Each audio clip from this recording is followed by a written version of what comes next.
Assalamualaikum warahmatullahi wabarakatuh. Perkenalkan, nama saya Dede Ipan dengan nomor NIM 289205036.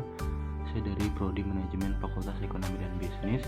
Di sini saya akan menjelaskan mengenai materi manajemen keuangan dengan Bapak dosen pengampu Bapak Dermawan MM. Di sini ada 3 materi mengenai rasio likuiditas, rasio solvabilitas, dan rasio aktivitas. Tugas ini diajukan untuk memenuhi tugas ujian akhir semester tahun 2022. Rasio likuiditas. Rasio likuiditas adalah metrik yang digunakan untuk mengukur kemampuan perusahaan dalam melunasi hutang dan kewajiban jangka pendeknya. Jika sebuah perusahaan memiliki kemampuan membayar kewajiban, perusahaan tersebut disebut liquid. Sebaliknya, perusahaan yang tidak mampu memenuhi kewajibannya disebut illiquid. Tujuan untuk mengukur kemampuan perusahaan yang membayar kewajiban atau utang yang segera jatuh tempo pada saat ditagih. Artinya, kemampuan untuk membayar kewajiban yang sudah waktunya dibayar sesuai jadwal batas waktu yang telah ditetapkan atau tanggal dan bulan tertentu. Lalu selanjutnya mengenai kegunaannya. Untuk mengukur kemampuan perusahaan membayar kewajiban yang segera jatuh tempo atau pada saat ditagih, semakin tinggi nilai rasio likuiditas, maka akan semakin baik kemampuan sebuah perusahaan membayar utang jangka pendeknya alias utang tersebut lancar. Metode likuiditas dipakai dalam mengukur kemampuan perusahaan dalam melunasi kewajiban, dalam hal ini hutang jangka pendek yang tepat pada waktunya. Karena itu, ada beberapa contoh aset yang suatu waktu bisa dijanjikan, baik dalam bentuk liquid maupun bentuk yang lain. Mengenai rumus, di sini ada rasio cepat bagi aset lancar kurang inventaris dan kewajiban lancar. Di sini ada keterangannya rasio cepat quick ratio atau aktif lancar persediaan utang lancar. 2 rasio kas atau kas rasio sama dengan kas ditambah surat berharga atau utang lancar. Dan yang ketiga, rasio perputaran kas kurang rasio dibagi penjualan bersih atau rata-rata kas.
Selanjutnya yang kedua ada rasio solvabilitas. Rasio solvabilitas adalah metrik utama yang digunakan untuk mengukur kemampuan perusahaan untuk memenuhi kewajiban hutang jangka panjang dan sering digunakan oleh calon pemberi pinjaman bisnis.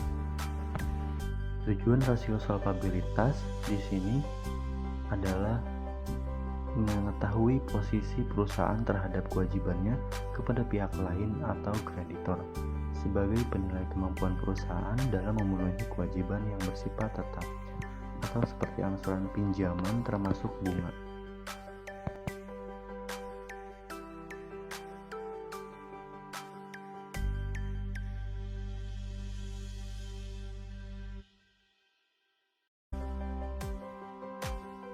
Kegunaannya, perbandingan antara dua hal yang saling berhubungan, biasanya dalam bentuk angka.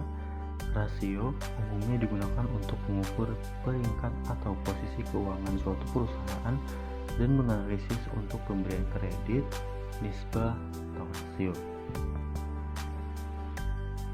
Metode rasio solvabilitas disebut juga rasio leverage, yaitu mengukur perbandingan dana yang disediakan oleh pemiliknya dengan dana yang dipinjam dari kreditur perusahaan tersebut. Analisis rasio keuangan ini dimaksudkan untuk mengukur sampai seberapa jauh aktiva perusahaan dibiayai oleh hutang. Mengenai rumusnya, debt ratio sama dengan total utang dibagi total aset dikali 100%. Terus debt to equity ratio sama dengan total jumlah utang dibagi ekuitas modal dikali 100%. Yang terakhir time interest earned ratio sama dengan laba sebelum pembayaran pajak dan bunga dibagi beban bunga dikali 100%.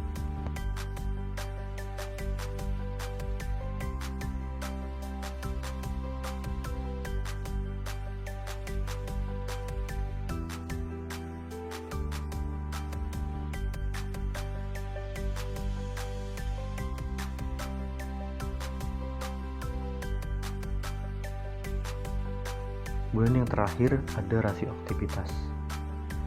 Rasio aktivitas merupakan rasio yang digunakan untuk mengukur efektivitas perusahaan dalam menggunakan aktiva yang dimilikinya. Atau dapat pula dikatakan rasio ini digunakan untuk mengukur tingkat efisiensi, efektivitas pemanfaatan sumber daya perusahaan. Tujuan rasio aktivitas yaitu pertama untuk mengukur seberapa lama penagihan piutang selama satu periode atau berapa kali dana yang ditanam dalam piutang ini berputar dalam satu periode. Kedua, untuk menghitung hari rata-rata penagihan piutang atau day of receivable.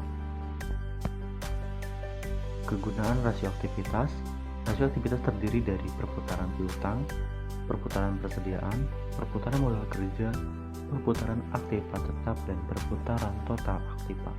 Mengukur efektivitas perusahaan dalam menggunakan aktivitas yang dimilikinya, atau dapat pula dikatakan rasio ini digunakan untuk mengukur tingkat efisiensi atau efektivitas pemanfaatan sumber daya dalam perusahaan tersebut.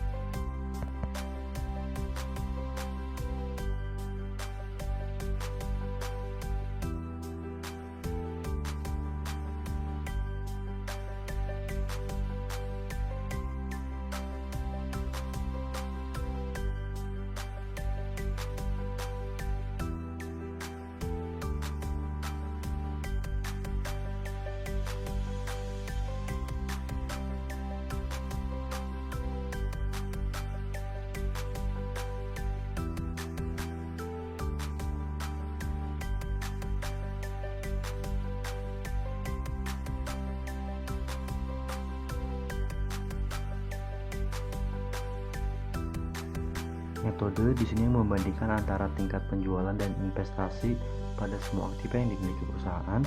Analisis rasio aktivitas ini perlu juga oleh suatu perusahaan barang ataupun jasa untuk menilai efisiensi suatu perusahaan dalam pemanfaatan aset yang dimiliki.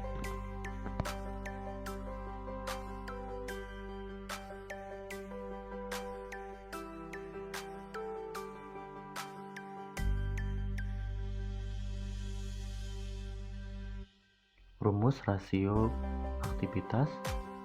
Rumus rasio ini adalah penjualan bersih atau HPP dibagi dengan total semua aset rata-rata, bisa dikumpulkan bahwa nilai rasio yang paling tinggi menunjukkan aktivitas perusahaan yang semakin baik.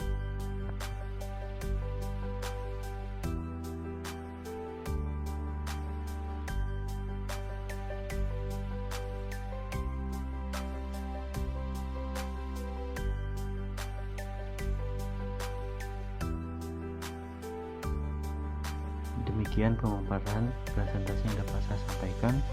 Kurang lebihnya mohon maaf karena saya masih dalam tahap pembelajaran. Wassalamualaikum warahmatullahi wabarakatuh.